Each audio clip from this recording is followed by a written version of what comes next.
Halo semua, kembali lagi di channel Telsa TV. Hari ini kita akan menceritakan sebuah cerita horor yang diceritakan oleh teman kita. Sebelum itu, perkenalkan, nama saya Bayu sebagai pembawa acara pada kesempatan kali ini. Dan di samping saya, Nama saya Ibnu sebagai tamu undangan dari Bayu untuk melakukan podcast horor hari ini. oke Mas Ibnu. Sebelumnya gimana kabarnya? Untuk kabar saya, alhamdulillah baik. Oke Mas Ibnu, jadi apa yang diceritakan pada kali ini? Untuk kali ini, saya tuh ingin menceritakan tentang pengalaman yang saya alami selama ini. Ya, lanjut. Waktu saya masih kecil tuh kan, rumah kakek sama nenek saya tuh samping kuburan ya.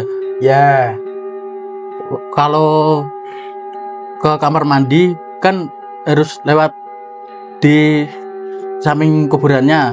ya. Soalnya kamar mandinya itu dari rumah itu kayak terpisah gitu, tidak jadi satu.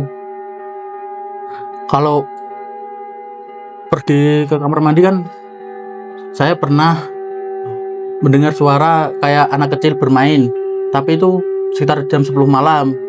Waktu saya cari, anak kecilnya itu sama sekali tidak ada. Itu kayak suara angin doang, tidak ada yang lain. Itu di dekat kamar mandi apa di dekat rumah, Mas? Itu di dekat kamar mandi. Soalnya kamar mandi sama kuburannya itu kan saling bersampingan. Oh, ya, ya.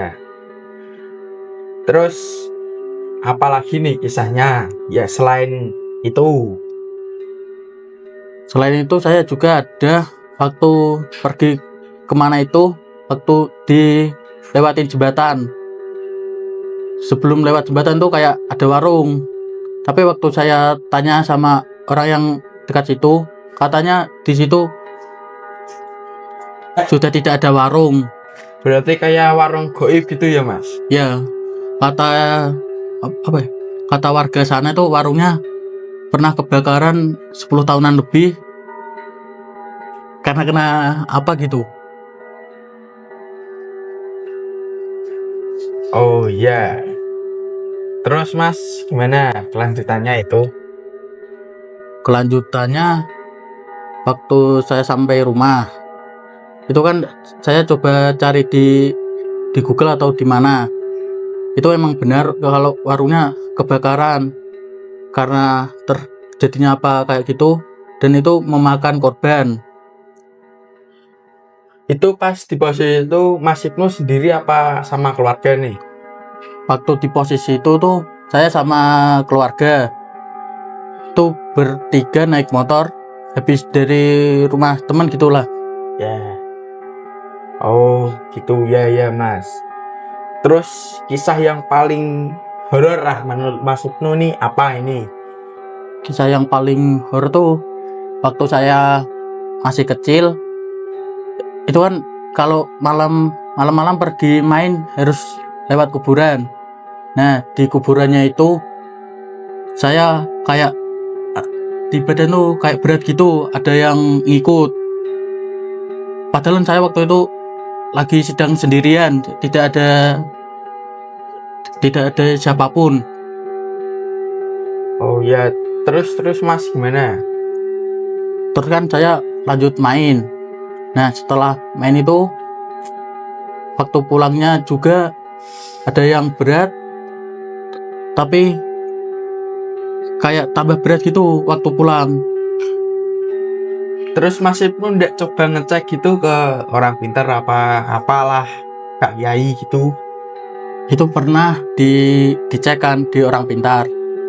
Katanya itu ada anak kecil yang anak kecilnya itu ada di gendongan saya gitu loh. Oh ya. Tapi waktu itu saya aja kayak sendirian, gak ada orang lain. Ya, ya gitu.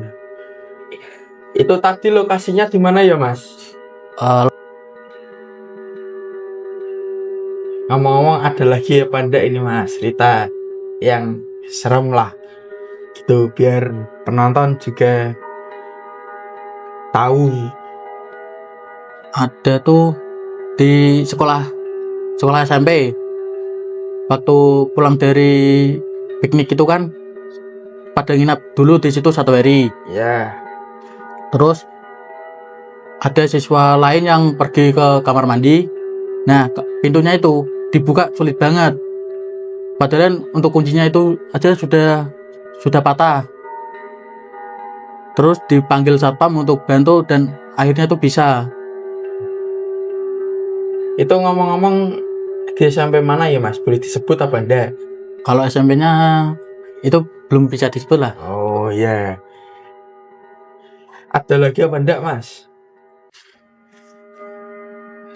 Di depan rumah saya kan itu ada rumah yang gagal dibangun karena pemiliknya tuh putusin buat pindah lokasi yang lebih bagus. Nah, waktu malam itu saya kan di depan bermain HP. Tiba-tiba tuh kayak ada anak kecil perempuan pakai baju putih tuh berjalan ke rumah itu. Waktu saya cek tuh rumahnya kosong, belum ada apa-apa. Oh, jadi anak kecil seumuran berapa ya Mas? Kalau anak kecilnya tuh sekitaran seumuran 8 tahun atau 9 tahun gitu. Masih kecil loh. Berarti kecil ya Mas. Itu cuma satu kali apa sering terjadi tuh Mas? Itu sering terjadi banget. Bahkan tuh kemarin juga ada yang melihat anak kecil masuk ke rumah itu. Waktu dicek bersama pun rumahnya kosong, belum ada apapun di situ, masih kosong. Oh gitu ya. Itu kalau boleh tahu sekitar jam berapa ya? Malam atau bahkan bisa sore pun bisa. Untuk terjadinya itu kan bisa ada yang malam, ada yang melihat juga waktu sore hari menjelang azan maghrib itu. Oh ya gitu.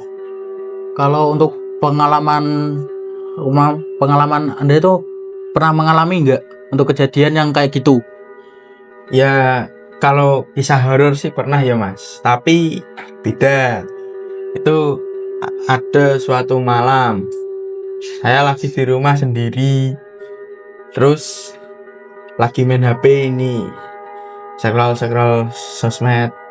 Nah itu dari bayangan mata saya itu kayak ada anak kecil lari-lari gitu Mas. Setelah dicek itu tidak ada siapa-siapa.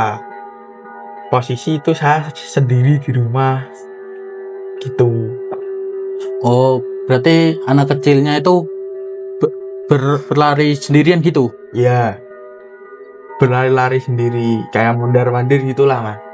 Itu di kayak lorong Pak. Itu lorong dipakai buat nyimpen barang-barang lah.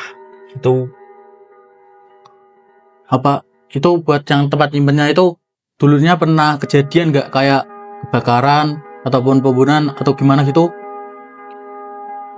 enggak sih Mas. Itu lalu habis itu kan saya tanya nenek. Lah nenek bilang sebelum dibangun itu dulunya emang angker di situ. Gitu. Oh, berarti tempatnya itu emang dari dulunya udah banyak kejadian gitu ya? Ya, banyak Mas. Terus ada lagi satu. Saya kan habis pulang main dari rumah teman itu sekitar jam 12-an. Nah, saya lewatin kayak kebun pisang gitu. Lah, itu kok kayak ada suara-suara gitu. Setelah saya lihat itu ada kuntilanak Mas di situ. Wah, malah serem banget. Tapi dalam posisi itu lagi sendirian atau bersama teman atau siapa gitu? Ada teman satu. Ya, setelah lihat itu langsung lari Mas. Wah, Kalau itu mah udah harus lah, karena melihat setan gitu kan pasti rasanya tuh kayak takut kalau lihat. Iya mas. Kalau dari pengalaman yang selain itu masih ada lagi nggak? Udah sih itu aja, soalnya jarang sih keluar itu. Oke nih Mas Ibnu, terima kasih sudah datang di sini berbagi pengalaman bersama teman-teman.